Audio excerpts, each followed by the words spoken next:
So welcome back to Bunters, and this is a special build. This is on behalf of Prostate Cancer UK, and if you look down in the description you'll see the link to the main video, and then you can see this and all the other builds in there and get some more details of why we're actually doing this.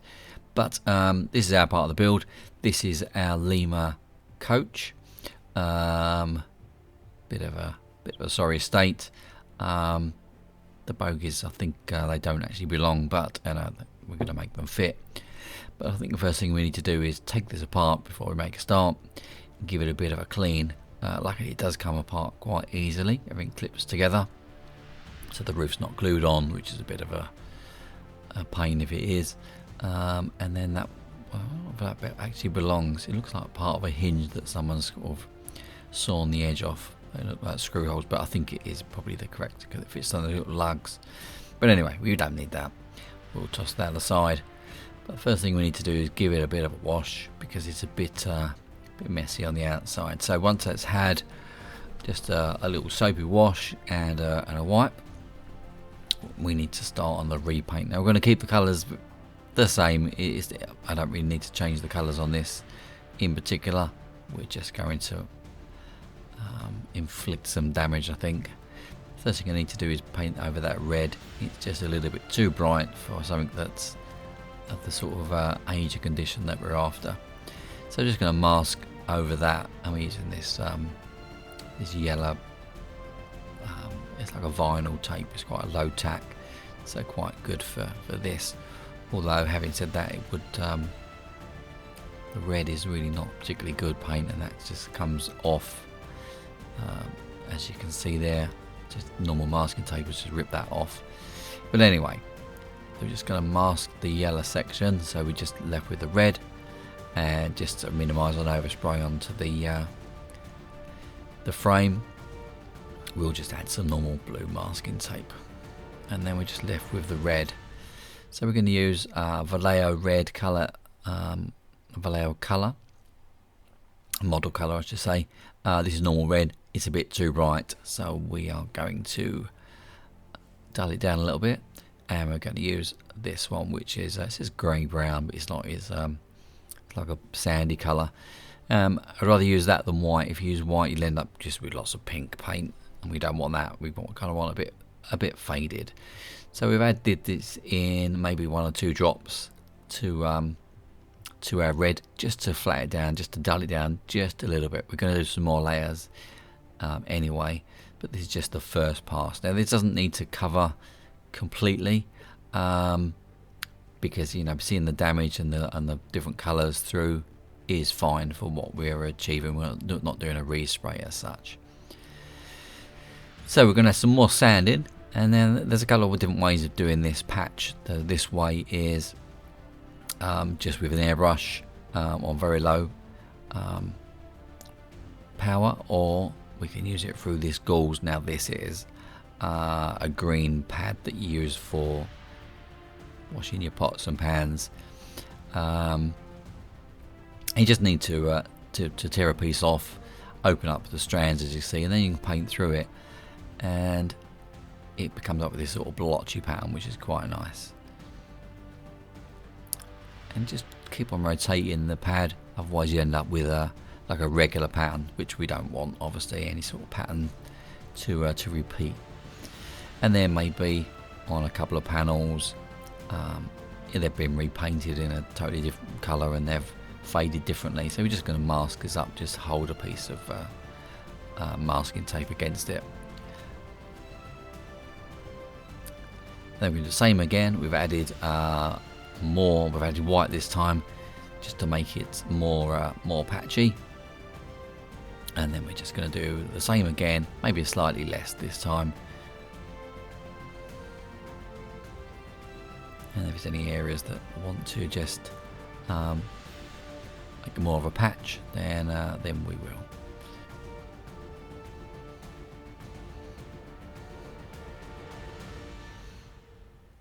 Let's take that off and we'll have a quick look.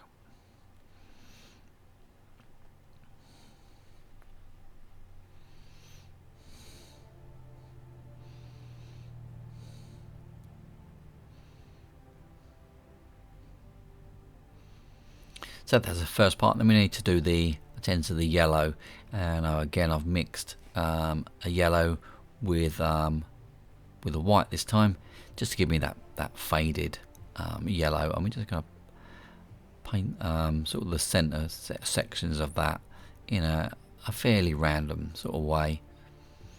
And we're going to use the same as well, just underneath the windows, just to make it look like it's where the water's run, it's faded a little bit. Now with the nozzle off on your airbrush, the pressure is very, very low. It's exceptionally low. It's practically nothing. I just need to be careful because the needle is bare.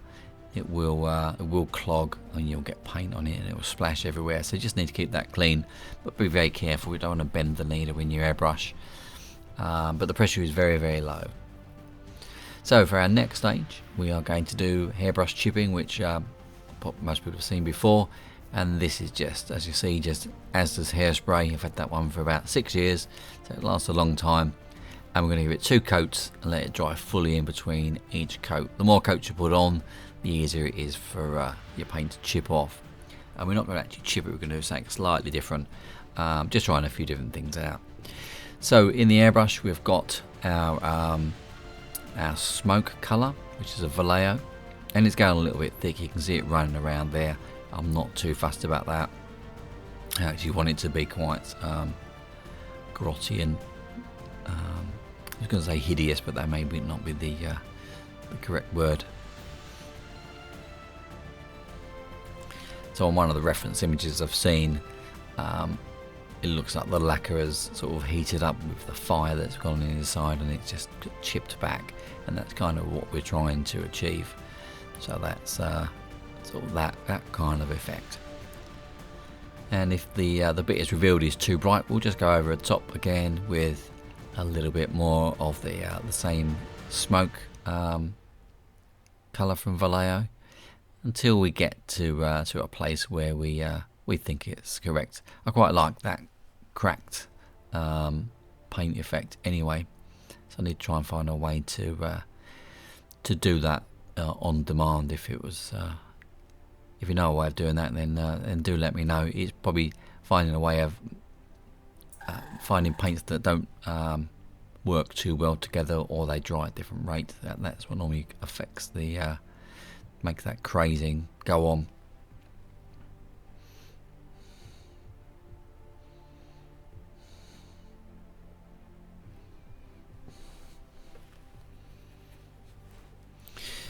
So that's pretty much that bit done. Now on the reference image I've got, there's lots of sort of water runs coming from the windows, and I'm just using this is an AK Interactive. I think this is called Landing Gear Grime or something like that, but it's just a grey.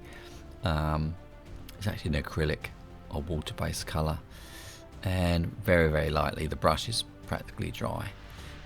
And we're just going to create some streaks fairly randomly. Always difficult to be random, I think, when you're we're creatures of habit, and we create patterns, and we'll start to do the same thing from one window to another. But we'll finish that off in a bit. And now this particular carriage has had somewhere in its life a bit of a fire at one end, so we're just going to create smoke coming from the windows, so the smoke damage there. Just using plain Vallejo Air Black, and we'll just paint it above those windows there.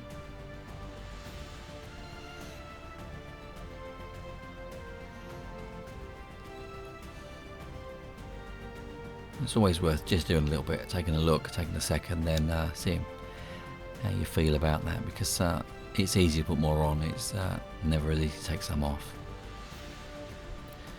So I'm just going to spray a little bit around the windows, see if the smoke has come out of the windows or around the seals or whatever. And then just to sort of bolster up those runs, just a little bit of black, just a real slight amount of black underneath the windows as well.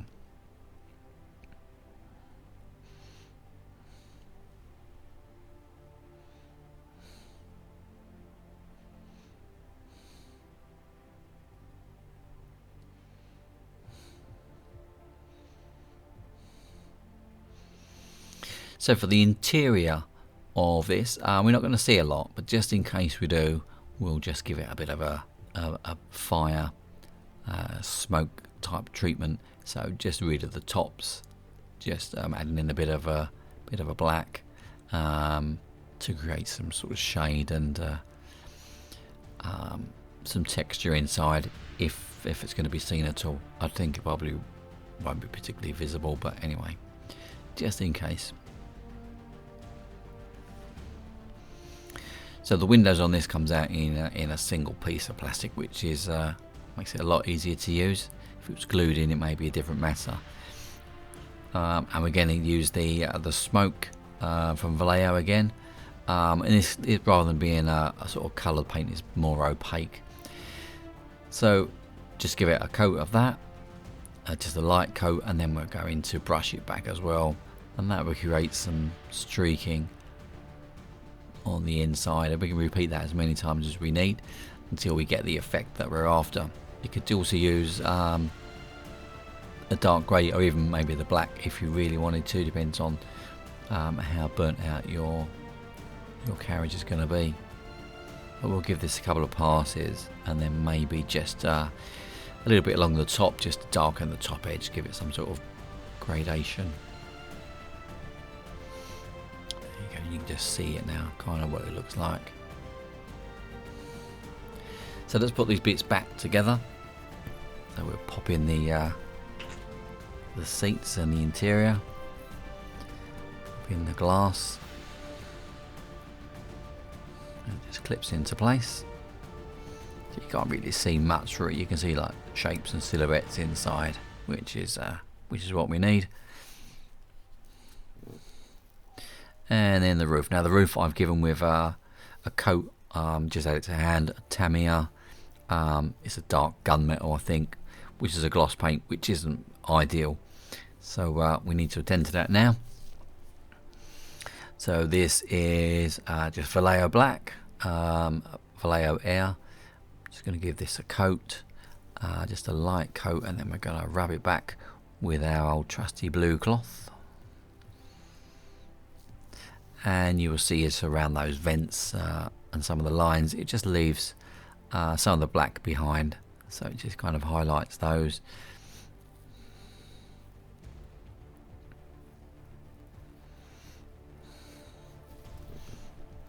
And then we give another pass with the black, so we're just going to concentrate on those vents again.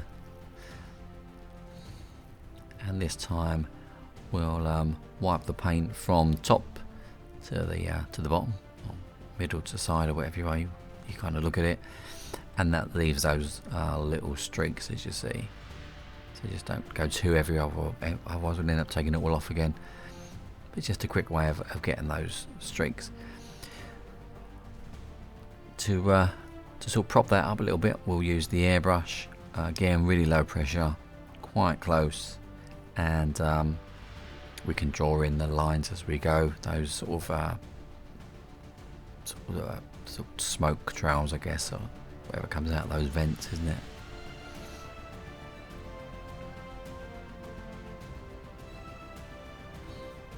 And we need to repeat that all the way around. Pop that back on now once it's dry, and looking a little bit better. So once we've got our matte varnish on that, that'll kind of tie that in. So need some dirt on the underframe. So this is US Dark Earth, I think it's called, but you know, whatever colour you choose for your particular environment is what I suggest you go for. So we're not going to go too heavy with this. We want a little bit to go up the side of the coach sides, just to kind of tie it all in, rather it ends up looking like you've got separate parts. You know, you've got the roof in one colour, you've got the sides in another colour, and then you've got the mud just on the bottom. So they kind of they need to cross over at some point. So I say as they tie together, and to create some cheap streaks while it's still wet, just get your brush on there, and that will create some sort of rain streaks as well. Easy to do it when it's the paint is obviously still wet. It's better that way than wetting the paintbrush. Otherwise, all sorts of things could happen. So we don't really want to put much wetness and moisture into the paint.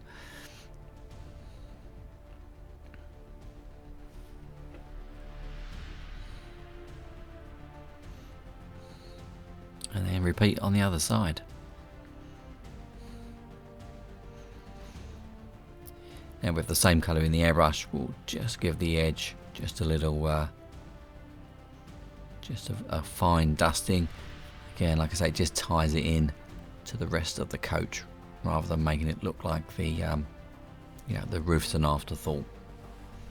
It's obviously been part of the carriage since the year dot, so we need to make it look like it belongs.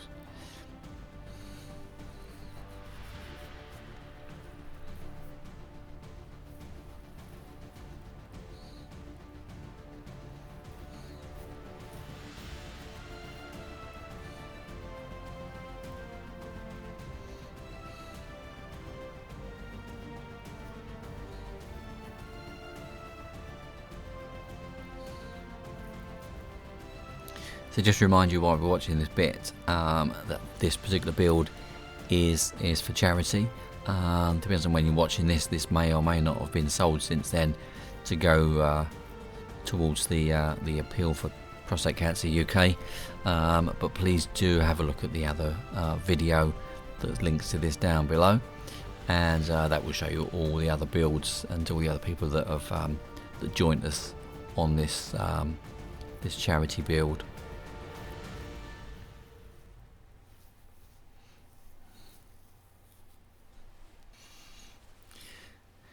So somebody has luckily sort of weathered the, well, I say weathered, they've done something to these bogies anyway, so we haven't got to do a lot of work. We just need to find some wheels.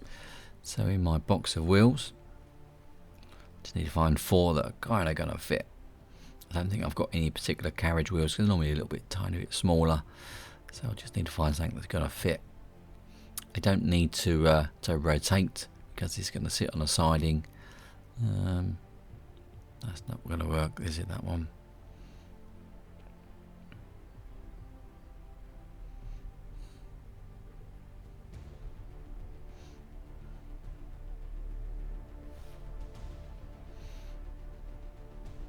That'll do. Need to find another 3 of those. So we don't need this to have any couplings on, because it's just going to sit in the siding as a burnt out wreck. So let's chop these odd bits off. And I'll just use me Dremel for that. It's easier than using a knife. And then we can pop them back into place. They don't fit particularly well, they sort of swing around, but again, as I say, it's suitable for the purpose that we need.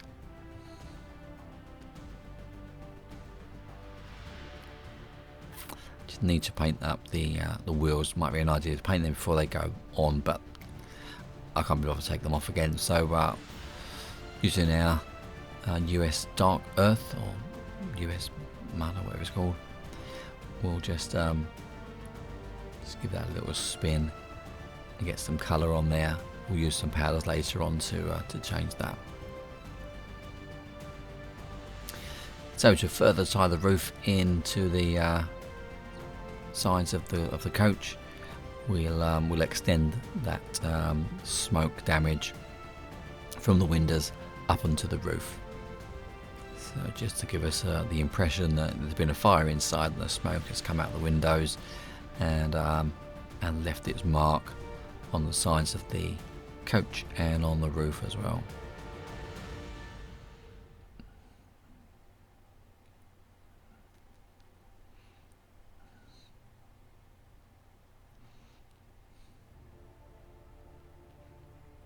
You can see on the sides on that red where we've done the patches from earlier, that sort of motley fading effect is not, it doesn't sort of stand out as much now. Once you get your other colours on top, other things going on, it does change a little bit. So I'm just going to do the roof weathering powders. So we're adding on some sort of rust colours. It's not necessarily to sort of emulate rust. It's just to stop the black being totally black, because we don't want too much totally black, because it doesn't always look realistic. Once we varnish over this in a bit, the brown will fade away and it will become more black again, but there'll be sort of the brown side tones in it, which is what we're after.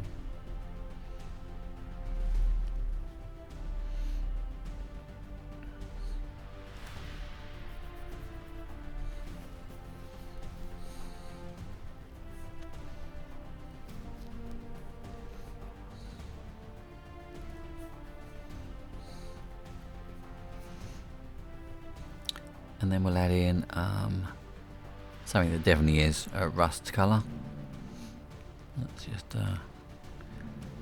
touch that in.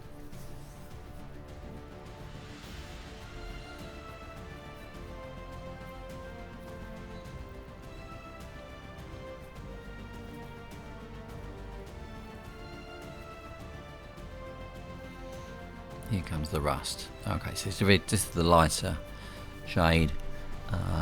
Again, a lot of that will go when we use the lacquer in a bit, just to add some extra tones and texture to that particular area. So this is our Humbrol dark earth weathering powder. It's just to dirty up the roof. It doesn't really have any other purpose apart from that. On this particular one, a lot of it will disappear once we use our lacquer, but some will remain, and it will add so that's texture to the roof that we're after.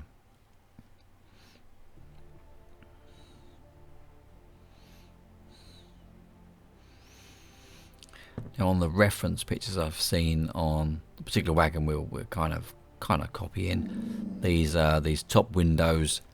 They're quite heavily rusted, so I'm just going to do that on a few of the windows.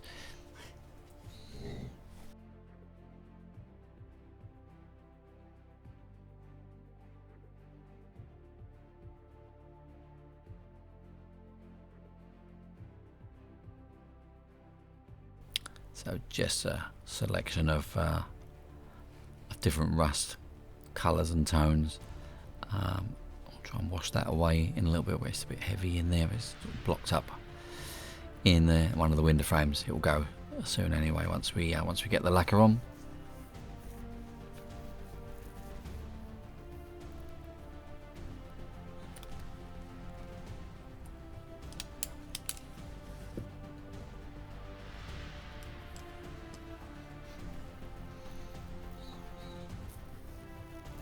And then just a little bit underneath as well, just some weathering powders and rust on the bottom of those battery boxes.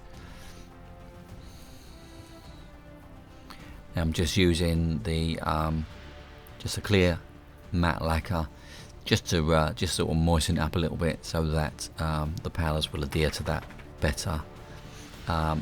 Not strictly necessary, but it's just I've got it to hand, so I thought I'd give it a pass with that.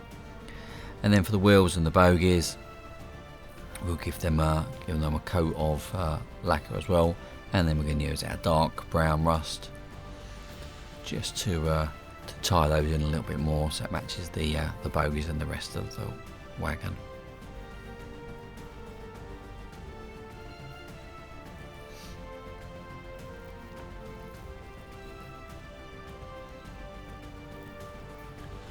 And the yellow rust, that light one, always looks a bit weird when you put it on, but once you get your lacquer on, it all blends in really, really nicely.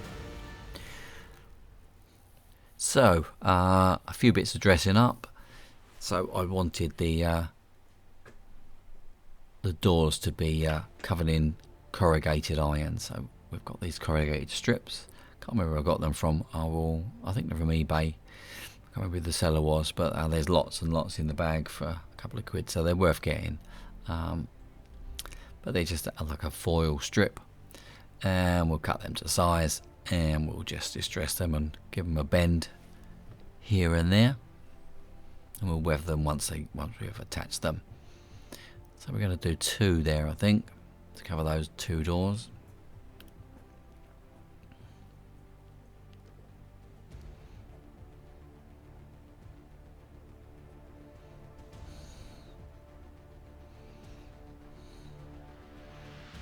And the other half is pretty much the same size. We don't want them to match exactly. A little bit of sort of randomness with these.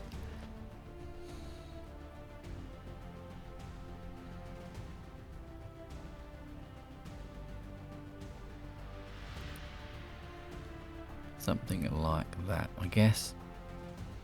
Got one on the other door there on the left, and we're just going to super glue these on using black super glue. This particular super glue takes a while to go off, so it gives you a while to sort of readjust things if you need to. And because it's black, if any oozes out, we get to see it quite easily, and we can clean it off without debonder if we need to.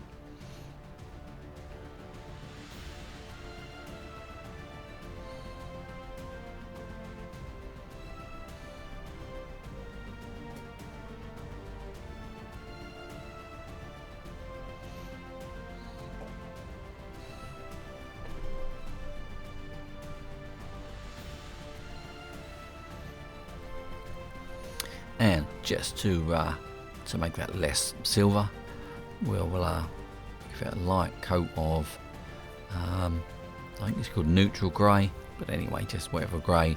Kind of I kind of wanted that dull zinc effect, so just wipe it off with the cotton bud, and then a little bit of runny rust. And that's for layer wash, as you saw.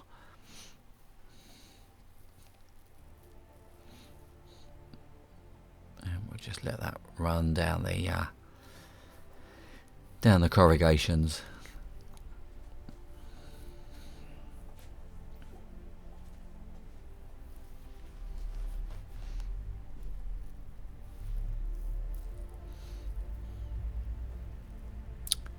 And then we need to let that dry.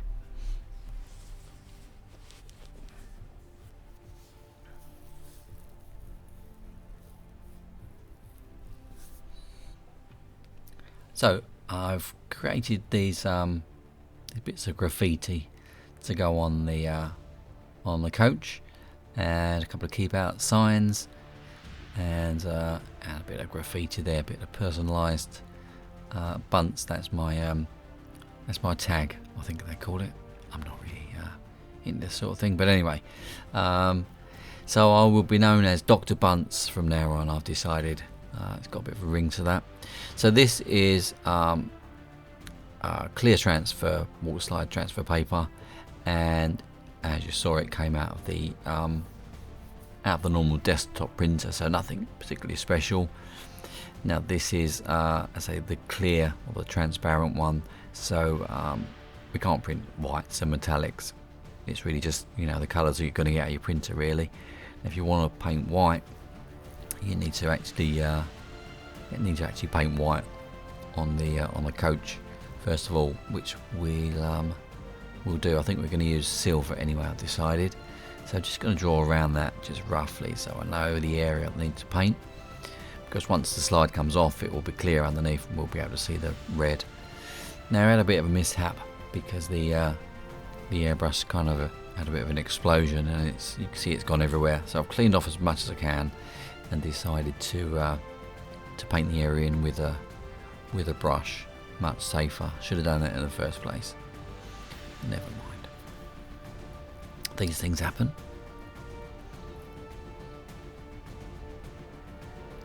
Now if you buy decals from someone who makes them professionally or full-time or whatever, or they've got the proper kit, they will be able to print white. It's a different process. You don't get white on your desktop printer, so you can get these with white backing. So if you're doing lots of it, it might be worth getting white transfer paper rather than the clear one. But yeah, this will do for what we need today.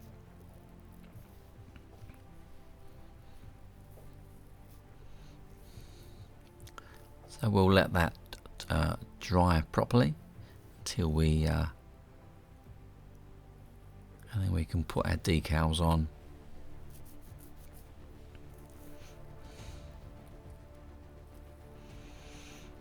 So these work the same as any other decal, just soak them for 30 seconds or so in some warm water, slide out the backing, and that's pretty much it. We use a brush just to get rid of any of the larger air bubbles.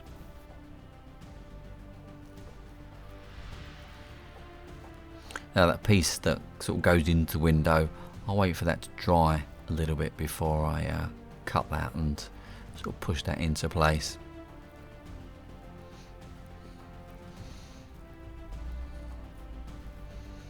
And then we've got the keep out sign I wanted to put on the corrugated iron. Now this is quite textured obviously, so I need to make sure it pushes into all the corrugations, so it takes a little playing around. Any excess you see at the edges there, I'll just cut off once this is dry. It's easier once it's dry.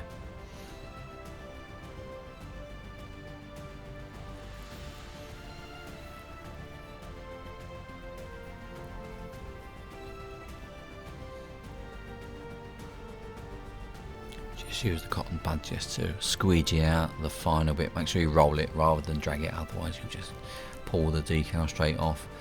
And then the Dr. Bunts tag, we'll just add that in there as well.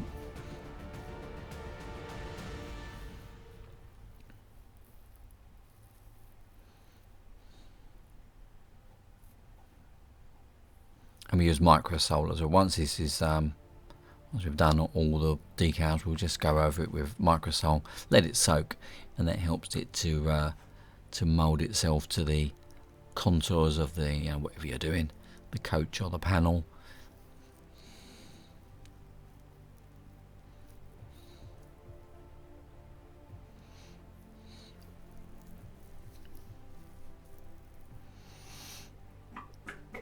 And this is the white chalk pen. These are quite useful for marking the sides of your coaches. I just wanted some extra mess on there. And there's the other side, very similar. And then a final coat or three of matte lacquer. This just seals everything in and will help to make the transfers not look quite as obvious, because they're normally glossy.